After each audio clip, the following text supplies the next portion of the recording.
వాటి తర్వాత ఇప్పుడు మున్సిపల్ కార్మికులు కూడా వైసీపీ ప్రభుత్వం విమర్శిస్తున్నారు, త్వరలో ధర్నా దిగుతామంటున్నారు. ఎందుకు సార్, కారణం ఏంటి? సో రాష్ట్ర వ్యాప్తంగా గత 10 రోజుల నుంచి 10 రోజులకు పైగా అంగన్వాడీలు పెద్ద ఎత్తున ధర్నాలు చేస్తున్నారు. ఎంత టెన్షన్ వాతావరణం ఉందంటే ఆంధ్రప్రదేశ్లో ప్రతి మండల హెడ్ క్వార్టర్లో అంగన్వాడీ సెంటర్ ఎక్కడైతే ఉందో ప్రతి గ్రామంలో కూడా అంగన్వాడీ సెంటర్ ఉన్న ప్రతి చోట కూడా టెన్షన్ వాతావరణం నెలకొంది. ఎందుకు టెన్షన్ వాతావరణం నెలకొందంటే గ్రామ వార్డు సచివాలయ ఉద్యోగులు ఎవరైతే ఉన్నారో వాళ్ళకి అలాగే అంగన్వాడీలకి మధ్యలో ఒక వార్ నడుస్తుంది, ప్రచ్ఛన్న యుద్ధం నడుస్తుంది. అంగన్వాడీలేమో పౌష్టికాహారం ఇవ్వాలి బాలింతలకి, అలాగే గర్భిణీ స్త్రీలకి, చిన్నపిల్లలకి ఇవ్వాలి. అవేమో వీళ్ళు ధర్నాల్లో ఉన్నారు కాబట్టి, సమ్మెలో ఉన్నారు కాబట్టి తీయనివ్వట్లేదు అంగన్వాడీలు.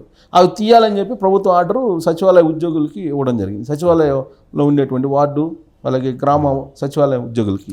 సో దీంతో వీళ్ళు పోయి తాళాలు పాల్గొడతారు, వాళ్ళు తాళాలు వేస్తారు. కొన్ని చోట్ల ఘర్షణ పడినటువంటి సందర్భాలు ఉన్నాయి. ఇలాంటి సిచ్యువేషన్ అక్కడ ఉంది. ఇలాంటి సిచ్యువేషన్ ఉన్నప్పుడు ప్రభుత్వం ఏం చేయాలి? పిలిచి మాట్లాడి సమస్యకి పరిష్కారం చూపాలి. బొత్స సత్యనారాయణ మంత్రి హోదాలో ఆయన ఏం చేశాడు? మీ హామీలు మేము నెరవేర్చలేము, మీరు తీరేవి కాదు, మీ సమస్యలు మేము తీర్చలేము అని చెప్పి ఆయన చెప్పాడు. ఉషశ్రీ ఏమని చెప్పారు? ఆమె ఈ సమస్యలు మేము జీతాలు పెంచలేము మీకు, కాకపోతే రిటైర్మెంట్ ఏజ్ మాత్రం 60 నుంచి 62 చేశాము. తర్వాత టీఏడిఏలు మీరు ఎప్పుడైతే మీటింగ్ వస్తారో ఆ మీటింగ్కి వచ్చినప్పుడు మాత్రమే నేను టీఏడిఏలు ఇప్పించగలను, ఇంతకు మించి మేము ఏం చేయలేమని చెప్పి ఆయన చెప్పింది. దీంతో మరింత కోపోద్రికులై అంగన్వాడీలు వాళ్ళ సమ్మెను మరింత ఉధృతం చేశారు. దానికి సంబంధించి వామపక్ష పార్టీలు దాని అనుబంధ సంఘాలు మొత్తం 18 వీళ్ళకి మద్దతు పలుకుతున్నాయి. గత 12 రోజుల నుంచి ఇదే నడుస్తుంది. ఎక్కడ పెట్టినా టెన్షన్ వాతావరణం నెలకొంది. అంగన్వాడీలో సమ్మె ఎలా ఉంటుందో మనకు తెలుసు. పూర్వం మనం చూస్తే కనుక చంద్రబాబు నాయుడు టైంలో గుర్రాలను పెట్టి కూడా దొరికించిన సందర్భం ఉంది. అంటే అంత ఉధృతంగా చేస్తారు అంగన్వాడీలు. సో అంగన్వాడీలు తిరగబడితే ఎలా ఉంటుంది ప్రభుత్వాలకు అనేది గత చరిత్రను కనుక గుర్తు చేసుకుంటే జగన్మోహన్ రెడ్డి చర్చలకు పిలుస్తారు వాళ్ళని. కానీ ఇప్పుడు వాళ్ళని చర్చలకు కూడా పిలవకుండా వాళ్ళని కామ్గా వదిలివేసి పైగా గ్రామ వార్డు సచివాలయాలను రెచ్చగొడుతున్నారు. మేము అవసరమైతే వాలంటీర్లు నింపుతాము, వాలంటీర్లు వచ్చేసి మొత్తం మీ పని కూడా వాలంటీర్లే చేస్తారు అనే కోణంలో వాళ్ళు మాట్లాడుతున్నారు. దీంతో వాళ్ళకు బాగా కోపం వచ్చింది. ఇప్పుడు తాజాగా ఏంటి, వీళ్ళకు తోడుగా ఇప్పుడు 26 నుంచి మున్సిపల్ ఉద్యోగులు సమ్మెబాటు పడుతున్నారు. మున్సిపల్ ఉద్యోగులకి ఏం చెప్పారు వాళ్ళు? మున్సిపల్ ఉద్యోగులకి కాంట్రాక్ట్ ఉద్యోగులు మేము రెగ్యులర్ చేస్తామని చెప్పారు జగన్మోహన్ రెడ్డి 2019 ఎన్నికల సందర్భంగా ప్రచారంలో ఆయన చెప్పాడు.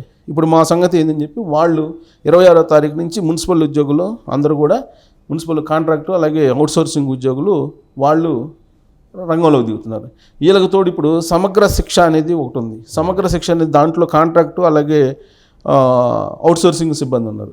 వాళ్ళు 20వ తారీఖు నుంచి సమ్మెకి దిగుతున్నారు.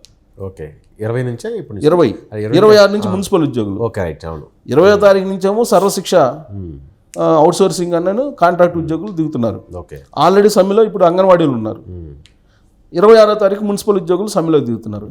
సో వీళ్ళంతా సమ్మెకి దిగితే ఏంటి ప్రభుత్వం యొక్క పరిస్థితి?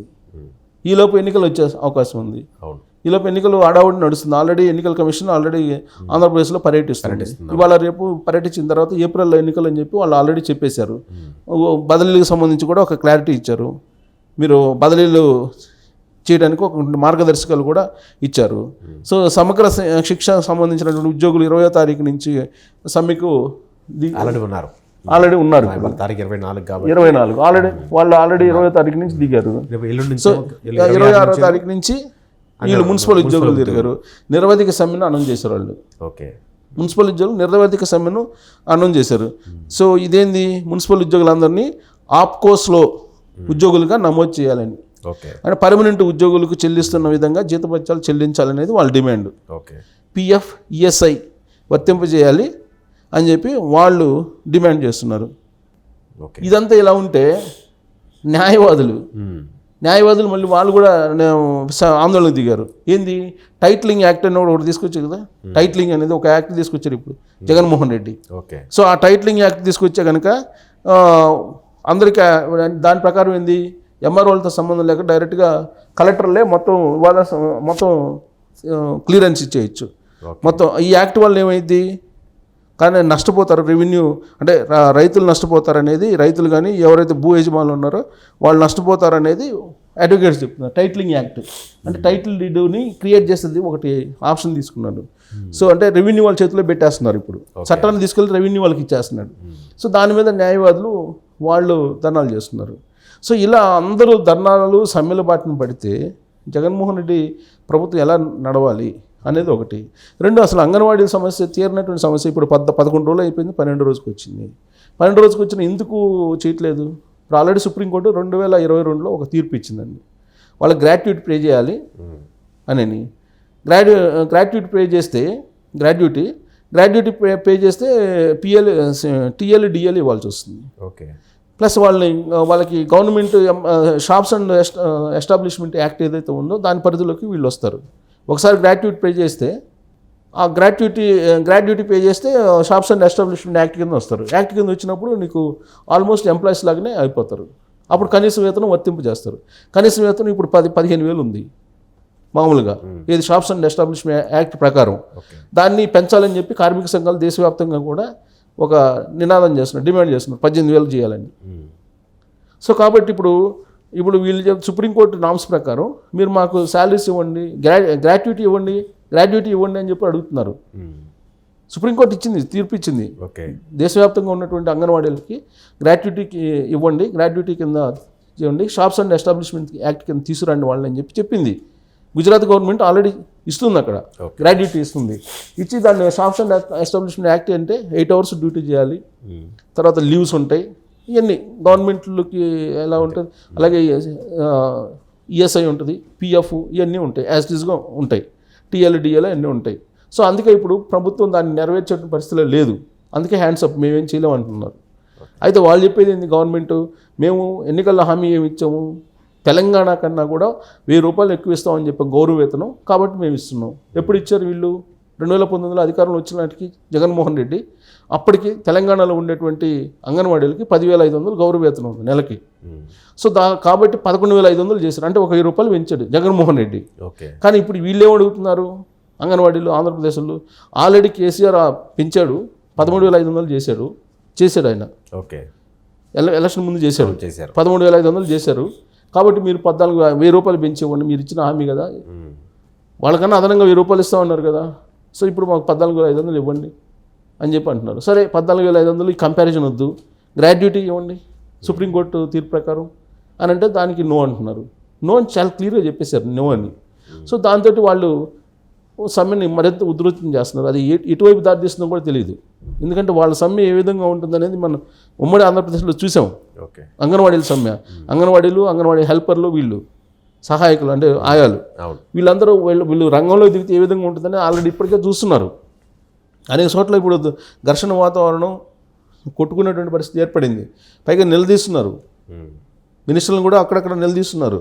ఆ ఫుడ్ కార్పొరేషన్ చైర్మన్ ఉన్నాడు కదా, నామినేటెడ్ పోస్ట్, అతను సోషల్ మీడియాలో ఎప్పుడు కనిపిస్తుంటాడు, ఆయన కూడా ఈ మధ్య ఒక నిలదీశారు ఎవరో. సో కాబట్టి ఎక్కడికక్కడ నిలదీసేటువంటి పరిస్థితి వస్తుంది. మంత్రులను కానీ ఎమ్మెల్యేలు కానీ వీళ్ళు నిలదీసేటువంటి పరిస్థితి వచ్చింది అంగన్వాడీలు. సో దాని తోటి సర్వశిక్ష వాళ్ళు వచ్చారు, సర్వశిక్ష సంబంధించి కాంట్రాక్ట్ ఉద్యోగులు వచ్చేసారు, వాళ్ళ డిమాండ్లు వాళ్ళకు ఉన్నాయి. సో ఇక్కడ మున్సిపల్ ఉద్యోగులు కూడా 26 నుంచి వస్తున్నారు. కాబట్టి ఇక్కడ ప్రభుత్వం ఆల్మోస్ట్ స్తంభించిపోయేటువంటి ఛాన్సెస్ కనిపిస్తున్నాయి. ఆల్రెడీ ఉద్యోగులు సిపిఎస్ కోసం ఇప్పటికే వాళ్ళు రెడీగా ఉన్నారు. ఇంకా ఎలక్షన్ టైం వచ్చింది, ఇంకేముందిలే మహా ఇతరు 4 నెలలు జగన్మోహన్ రెడ్డి దించేద్దాం అనే యాంగిల్లో వాళ్ళు ఉన్నారు. సో ఒక అన్రెస్ట్ అనేది ఆంధ్రప్రదేశ్లో కనిపిస్తుంది. దీనికి కారణం ఏంటంటే ప్రభుత్వం వాళ్ళని పిలిచి మాట్లాడి వాళ్ళని ఏదో ఒక రకంగా బుజ్జగించడమో, లేదంటే వాళ్ళు ఇదిగో మేము ఇవ్వగలమని చెప్పి వాళ్ళని కన్విన్స్ చేయడమో ఏదో ఒకటి చేయాలి. కానీ అలాంటి పరిస్థితి లేకుండా మేము ఇవ్వలేం, మేము ఇంతే ఇచ్చేది అని చెప్పి తెగేసి చెప్పేస్తున్నారు. సో దీంతో ప్రభుత్వం మీద తిరగబడేటువంటి పరిస్థితి వచ్చింది. అక్కడ ఆంధ్రప్రదేశ్లో తిరగబడుతున్నారు, సమ్మె కూడా కొనసాగుతుంది. సో ఇప్పుడున్నటువంటి పరిస్థితుల్లో లా అండ్ ఆర్డర్ కనుక స్లిప్ అయితే అది ఎక్కడ దొరికిపోద్దో కూడా తెలియదు. ఎందుకంటే అందరూ మహిళలు, ఇప్పుడు 50,000 అంగన్వాడీలు సుమారుగా ఉన్నాయండి ఆంధ్రప్రదేశ్లో. ఆ 50,000 అంగన్వాడీల్లో దాదాపు 1,00,000 పైగా మహిళలు ఉన్నారు. వాళ్ళ కుటుంబీకులు మళ్ళీ యాడ్ అవుతారు కదా, ఈ ధర్నాలు సమ్మెలు వస్తే ఆందోళనలోకి వాళ్ళ కుటుంబీకులు కూడా యాడ్ అవుతారు కదా. ఇప్పుడు 1,00,000 అదనంగా వీళ్ళే ఉన్నారు అంగన్వాడీలు హెల్పర్లు. సో వాళ్ళకి మళ్ళీ వాళ్ళ ఫ్యామిలీలు కూడా యాడ్ అయితే అసలు పరిస్థితి ఏంటి రాష్ట్ర వ్యాప్తంగా?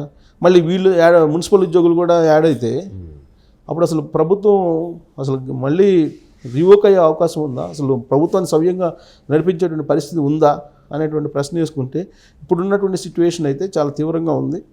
అంగన్వాడీలు చాలా సీరియస్గా ఉన్నారు. వాళ్ళు ఆల్రెడీ కన్నెర్ర చేశారు. సో వాళ్ళు కన్నెర్ర చేస్తే చాలా తీవ్రంగా ఉంటుంది అనేది గత చరిత్ర చెప్తుంది. సో ఇప్పటికైనా జగన్మోహన్ రెడ్డి వాళ్ళని పిలిచి మాట్లాడితే బాగుంటుంది. అదర్వైజ్ వీళ్ళు చేస్తుంది ఏంటంటే ఇండైరెక్ట్గా రెచ్చగొడుతున్నారు వాళ్ళని. ఓకే, ఎలా రెచ్చగొడుతున్నారు? మాకు వాలంటీర్లు ఉన్నారు, వాలంటీర్లకు ఆల్రెడీ 750 రూపాయలు హాండోరియం పెంచారు మొన్న, వాళ్ళ చేతనే మేము చేపిస్తాం, అసలు మీ అవసరం లేదు అనే యాంగిల్లో రెచ్చగొట్టేటువంటి ప్రయత్నం చేస్తున్నారు. ఇంకోటి ఏంటంటే కొంతమంది ఈ అంగన్వాడీ వర్కర్స్ అసోసియేషన్ ఉంది, అంగన్వాడీ వర్కర్స్ అసోసియేషన్ ఒకటి, అంగన్వాడీ సంఘం ఒకటి, అంగన్వాడీ వర్కర్స్ సంఘం ఒకటి ఉంది. ఈ లీడర్లను పిలిచి వాళ్ళని కులాల వారీగా మతాల వారీగా విడగొట్టి ఈ సమ్మెని నీరుగార్చేటువంటి ప్రయత్నం చేస్తున్నారు. ఇలాంటి ప్రయత్నం వాళ్ళని రెచ్చగొట్టేలా చేస్తుంది. ఇలాంటి ప్రయత్నం చేయకుండా సామరస్యంగా పిలిచి మాట్లాడితే ఓకే. కానీ వీళ్ళని గతంలో ప్రభుత్వ ఉద్యోగులు టీచర్లు సమ్మె చేసినప్పుడు ఏ విధంగా అయితే విభజించారో ఆ తరహాలు విభజించేసి ఈ సమ్మె లేకుండా చేయాలనే ప్రయత్నం జరుగుతుందనేది ఇప్పుడు అంగన్వాడీలు అనుమానం.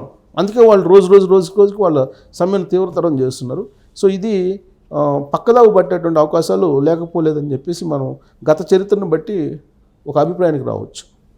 Thank you sir, thank you.